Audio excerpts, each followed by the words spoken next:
शादी के अभिलाष टूट गई खतारू रे भौजी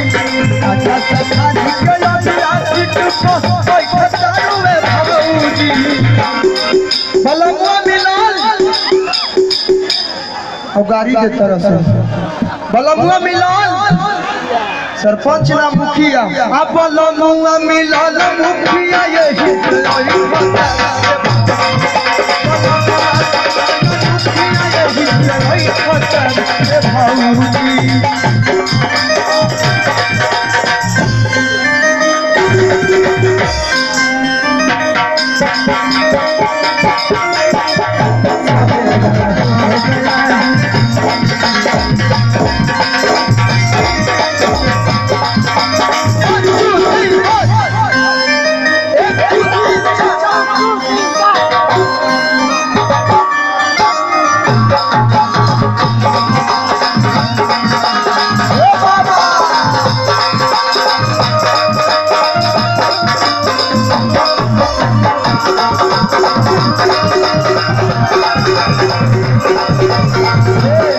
गार्जियन लोग स्टेज पर बैठल वाली लोग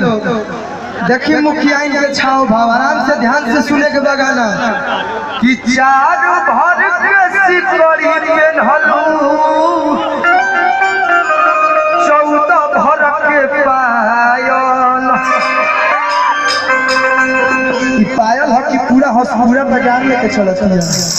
चारू भर के सिकड़ी पेन्हलू 14 भर के पायल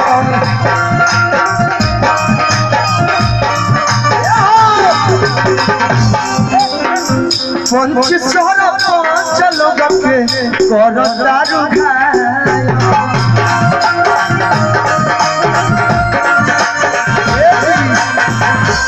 कृष्णा कंस्ट्रक्शन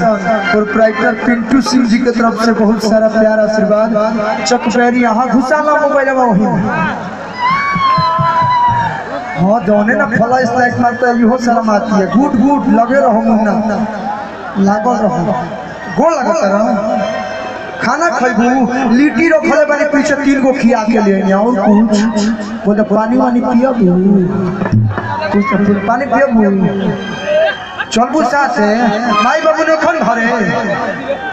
ना लड़का बहुत अच्छा है जोरदार ताली भाई के लिए बजा दी जैसे मजाक मस्ती करत रही ना अच्छा हाथ भर के सिकोड़ी पे भजबू चौका भर के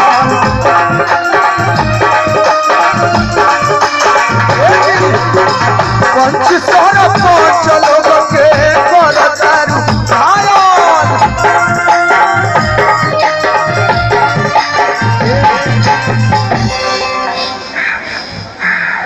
कौन सेंट लगावे हुए हैं कौन फरक मतलब मेढक होता है कौन फॉग अच्छा क्या चल रहा है फॉग चल रहा है हती चुकी होला हम जानते नहीं हत थोड़े ना होला फॉग हती देखावे करे से आज की छनक तारुए भौजी कोट दो प्लेस हल्का में की छनक तारुए भौजी बड़ी कमक तारुए भौजी तू कौन लगावेलू गुड्डू पाने कौन सेंट हकाए चाचा छमक तारुए भौजी बड़ी कमक तारुए भौजी हसबे मिलल मुखिया यही से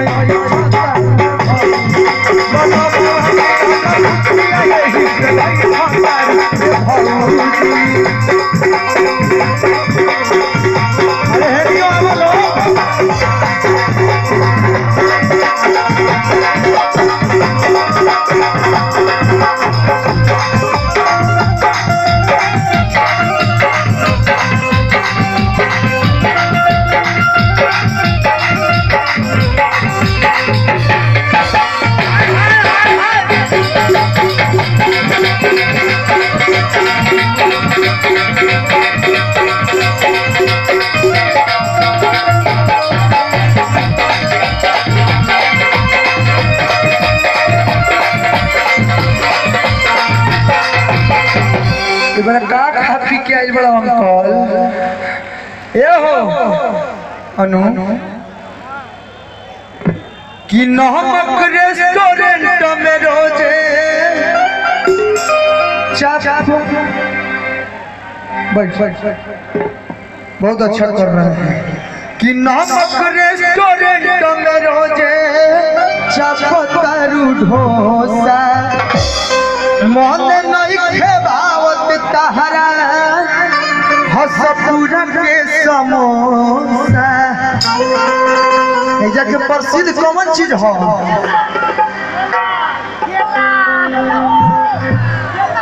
समोसा नु हो और लड़का का तो कहता हाजीपुर के मशहूर हो बुर्बक सब है तेरे पढ़ल लिखल गाय कहता के रहे शरीफा अच्छा कोनो चीज हो के हमारा कहा लेवे के भाई को पूछ ना देनी 10 गो बताओ अंगूर खइबू अंगूर ए हो कि नमक रेस्टोरेंट में रोजे चापतारू ढोसा